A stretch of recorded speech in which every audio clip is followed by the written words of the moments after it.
ایسا تحفہ دے دیا کہ واقعاً اگر معرفت کے ساتھ کوئی اس تسبیح فاطمہ زہرا سلام اللہ علیہا کو معرفت کے ساتھ یہ ذکر کر لے تو ممکن نہیں کہ اس کی نجات نہ ہو. اس لیے کہ روایات بہت ساری ہیں اور روایات کا وقت بالکل میں دیکھ نہیں رہا، لہذا سب کا خلاصہ عرض کر دوں کہ ایسا ذکر امام کی خدمت میں آ کے آنے والا پوچھتا ہے کہ مولا یہ سورہ جمعہ کے اندر جو آیت ہے ذکر کی کہ کثرت سے ذکر کرنے والے، وہ کثرت سے ذکر کرنے والے کون ہیں؟ کثرت سے ذکر کرنے والے کون ہیں؟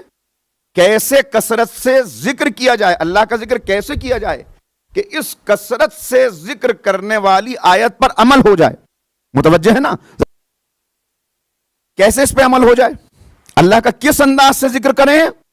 امام نے فرمایا جو ہماری جد ماجدہ کے ذریعے پہنچائی گئی تسبیح فاطمہ زہرا کو پڑھ لے تو گویا اس نے کثرت سے ذکر کیا. اللہ اس کا شمار کثرت سے ذکر کرنے والوں میں کر لے گا. کثرت سے ذکر کرنے والے کس انداز سے تذکرہ کیا جائے، وہاں جو آداب بتائے گئے کا بہتر یہ ہے کہ جیسے ہی نماز تمام ہو تو نماز جس حالت میں تشہد ادا کیا ہے، جس حالت میں تشہد پڑھا ہے، اب پہلو بدلنے سے پہلے اگر اس تسبیح کو پڑھ لو تو تسبیح مکمل ہوتے ہوتے تمہارے بھی سارے گناہ بخش دیے جائیں گے، تمہارے والدین کے بھی سارے گناہ بخش دیے جائیں گے. یہ اضافی فائدہ ہے. دیکھیں تسبیح کا فائدہ تو اپنی جگہ پہ ہے، اگر پہلو بدل بھی لیا اور اس کے بعد بھی تسبیح پڑھی تو تسبیح کا فائدہ تو اپنی جگہ پہ ملے گا، وہ ثواب تو اپنی جگہ پہ ملے گا، لیکن اضافی ثواب یہ ہے کہ اگر پہلو بدلنے سے پہلے پڑھ لو تو یہ تمہاری نجات کی ضمانت بن جائے گا، گویا اٹھو گے نہیں کہ جنت تم پر واجب ہو جائے گی.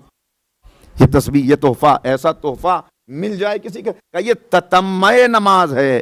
معصوم فرماتے ہیں اگر تمہاری نماز میں کوئی کمی رہ گئی، اور واقعاً ہماری نماز کیسی نماز ہے، ہماری نماز کیسی نماز، ٹوٹی پھوٹی نماز جیسی پڑھ رہے ہیں، بس اس امید کے ساتھ پڑھتے رہیں کہ پالنے والے جو نماز پڑھنے کا حق ہے ویسی تو ہم نہیں پڑھ سکتے، لیکن نماز پڑھنے کے بعد تیری کنیز خاص کے دیے ہوئے تحفے کے مطابق یہ ذکر کر کے تجھ سے دعا کرتے ہیں کہ ہماری اس نماز کو قبول کر لے. تو معصوم فرماتے ہیں یہ تتمہ نماز ہے. اگر نماز میں کوئی کمی رہ گئی تو اس تسبیح کے ذریعے سے اللہ اس کمزور نماز کو بھی قبول کر لے گا.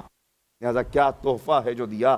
معصوم فرما رہے ہیں کہ ایسا تحفہ کہ جس کے ذریعے سے تمہارا نام اعمال وزنی ہونے والا ہے.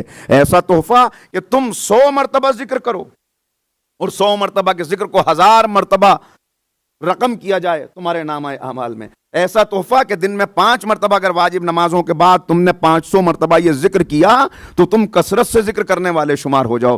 ایسا تحفہ کیا جناب ہارون مکی سے امام معصوم فرما رہے ہیں، وہی ہارون مکی جن کو تندور میں جانے کا حکم دیا تھا کہ ہم جس طرح، اے ہارون، ہم جس طرح اپنے بچوں کو نماز کی تاکید کرتے ہیں، جیسے نماز کا حکم دیتے ہیں، ویسے ہی تسبیح جناب فاطمہ زہرا پڑھنے کا حکم دیتے ہیں.